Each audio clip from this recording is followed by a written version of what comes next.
2022లో open heart surgery అయింది. చాలా ఇబ్బందులతో జరిగింది. చాలా ఇబ్బంది పడ్డాము. అంటే స్ట్రోక్ వచ్చిన 6 నెలలకి నేను హాస్పిటల్కి వెళ్ళడం జరిగింది. అప్పుడు దాకా నాకేం తెలియలేదు. సర్జరీ వెళ్ళాము. చాలా పెద్ద స్టోరీ, టైం లేదు కాబట్టి సింపుల్గా 5 నిమిషాల్లో ముగించి దేవునికి సేవకులకి అప్పగిస్తాను టైము. హాస్పిటల్కి వెళ్ళామండి. వెళ్ళిన తర్వాత ఏదో తెలిసిన ద్వారా వెళ్ళాము. చెకప్ చేయితే వాళ్ళని 3 వాళ్ళు బంద్ అయిపోయినాయి, ఆపరేషన్ చేయించాలన్నారు. చేయించేవాళ్ళంటే సరే అన్నాము. చేయించేసారు, అంతా అయిపోయింది. ఆపరేషన్ కూడా చాలా టైం తీసుకుందండి. నాకంటే ముందు వారికి వెనక వారికి కూడా 6-5 గంటలు అయిపోయింది. నాకు మినిమం 10-11 గంటలు పట్టింది అండి.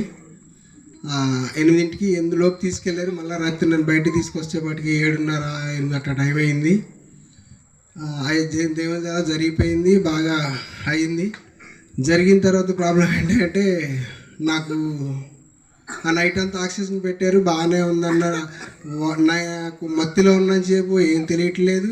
మత్తు ఈడిపోయిన తర్వాత ఊపిరి అందలేదు.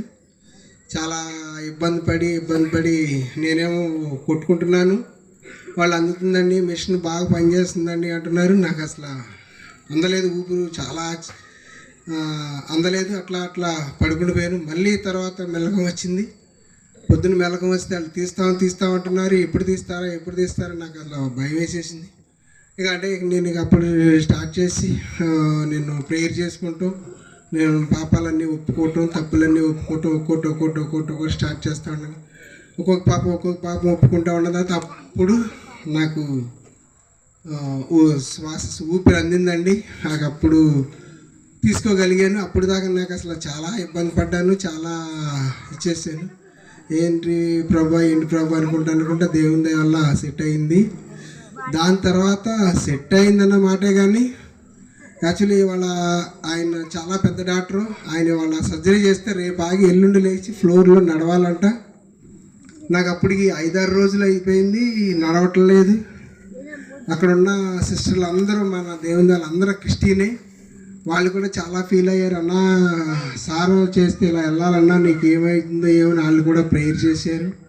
నేను చాలా భయపడిపోయాను, నడవలేకపోతున్నాను, లేవలేకపోతున్నాను, చాలా అంటే చాలా ఇబ్బంది పడుతున్నాను. ఏం చేయాలి బాబా ఏంటి అనుకున్నాను. అంటే నేను సర్జరీ అనుకున్నప్పుడే మాకు హైదరాబాద్లో పెద్ద సంఘం ఉంది. ఇప్పుడు వచ్చిన పాస్టర్ గారులు అందరూ మా సంఘ పాస్టర్ గారులే. అంటే మాకు ఒక 22-25 సంఘాలు ఉన్నాయి ఆంధ్ర తెలంగాణలో. మా దగ్గర లోకల్ వాళ్ళకే చెప్పాను, దాదాపు 10-11 మంది చెప్పాను. 8 మందే వచ్చారు, అనేక కారణాల వల్ల రాలేకపోయారు. మా సంఘం ఉంది అంటే నేను అక్కడ సాక్ష్యం చెప్పుకుంటాను ప్రభు అన్నాను. తర్వాత బంటుమెల్లో ఎప్పుడు నేను రక్షణ పొందింది అక్కడ కూడా ప్రేయర్ పెట్టించి సాక్ష్యం చెప్పుకుంటాను. నేను ఎప్పుడు సర్జరీకి ముందే అనుకున్నాను, ఇవన్నీ అనుకున్నాను, చేశాను. ఇక అయిపోయింది. నేనే రోజు ప్రేయర్ చేసుకోవటం, అది చేసుకోవటం, అది ఏ తప్పు గుర్తొస్తే ఆ తప్పు, ఏ పాపం గుర్తొస్తే ఆ పాపం అన్నీ ఒప్పుకుంటున్నాను, జరుగుతున్నాయి. అక్కడ వాళ్ళు కూడా చాలా అందరు బాగా దగ్గర అయిపోయారు. అన్న అంట వాళ్ళు కూడా చాలా అన్న ఏంటి నీకు ఇలా లేవలేకపోతున్నావు. ఆయన సర్జరీ చేస్తే ఇవాళ చేస్తే రేపు ఆగి ఎల్లుండి నడవాలి. 5వ రోజున బయట రూమ్కి ఇచ్చేయాలి, 7వ రోజున పంపించేయాలి. 100% 95% అలాగే జరుగుతుంది అందరు పేషెంట్లు. నా ఒక్కడ విషయంలోనే నాకు 6 రోజులు అయిపోయింది, 7 రోజులు అయిపోయింది, లేవలేకపోతున్నాను. ఏం చేయాలో అర్థం కావట్లేదు. వాళ్ళు అంటున్నారు అన్న ఇంక నేను బయటకే పంపించలేదు సార్, ఇంకెప్పుడు డిశ్చార్జ్ చేస్తారని వాళ్ళు ఎట్లెట్లో మాట్లాడుతున్నారు. వచ్చిన వాళ్ళందరూ కూడా ఏదో మాట్లాడుకుంటున్నారు. అక్కడ మమ్మల్ని చాలా ఇబ్బందులు పెట్టారంటే నా భార్యటి. నాకు చాలా విషయాలు తెలియలేదు. మా బంధువులు ఎవరు కాదు, ఆయన అన్నీ దేవుడికి చెప్పేసాం, ఎవరిని మేము అనలేదు. ఏం జరిగిందంటే ఇవన్నీ చేస్తుండగా ఏంటి ప్రభు అసలు నా కర్మ ఏంటి, నా ఇదేంటి, నేను ఏం చేశాను, నేను అన్నీ ఒప్పుకున్నాను కదా, ఇంకా ఏముంది ఏంటి అని ఇంకా నైటు పడుకుండిపోయాను. నైట్ అంతా ఎప్పుడు ఇది మెలకువ వచ్చినంతసేపు ఉంటున్నాను, నిద్రపోయినప్పుడు ఎట్లా ఉంటున్నాను.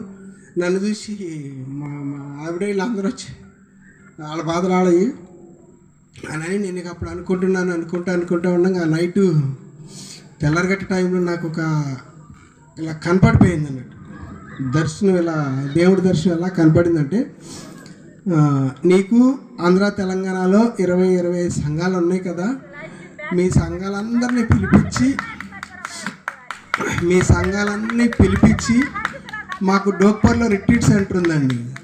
ఆ రిట్రీట్ సెంటర్లో నువ్వు సువార్త సభ పెట్టి నువ్వు అక్కడ సాక్ష్యం చెప్పుకో అని చెప్పి నాకు ఇలా స్వరం ఒకటి వినపడి ఇలా కనపడిపోయిందండి నిద్దట్లో. నాకు ఆ స్వరం ఖచ్చితంగా వినపడిందండి. ఏమని, నీకు రిట్రీట్, మీ ఇన్ని సంఘాలు ఉన్నాయి, ఆ సంఘాలందరినీ పిలిచి నువ్వు అక్కడ సభ పెట్టి నీ సాక్ష్యం అక్కడ చెప్పమని నాకు అలా స్వరం వినపడి అలా కనపడిపోయిందండి. అలా కనపడి ఆ స్వరం వినపడి అయిపోయిన తర్వాత హాల్ ఇక్కడి నుంచి దాదాపు 20-30 ఫీట్లు పొడవు ఉంటుంది, వెడల్పు కూడా ఎక్కువ ఉంటుంది. నేను లెగిసి నేను ఒక్కడనే మొత్తం హాల్ అంతా ఫాస్ట్గా నడిచేసి తిరిగేస్తున్నానంట. మొత్తం నాకు నేనే, అసలు ఎవరో సపోర్ట్ లేరంట, ఏం లేరంట, అంతా తిరిగేస్తున్నానంట. ఓ ఆనందంగా తిరిగేస్తున్నానంట. తిరుగుతూ ఉండగా నాకు ఇక ఒక్కసారి మెలకం వచ్చి చూస్తే అందరూ పడుకుని ఉన్నారు. నాకు ఒక్కసారి మెలకం వచ్చి చూస్తే అంత లైట్లు ఏముంది. ప్రభా నువ్వు చెప్పినట్టే ఖచ్చితంగా చేస్తాను అన్నప్పుడు తీర్మానం తీసుకున్నాను.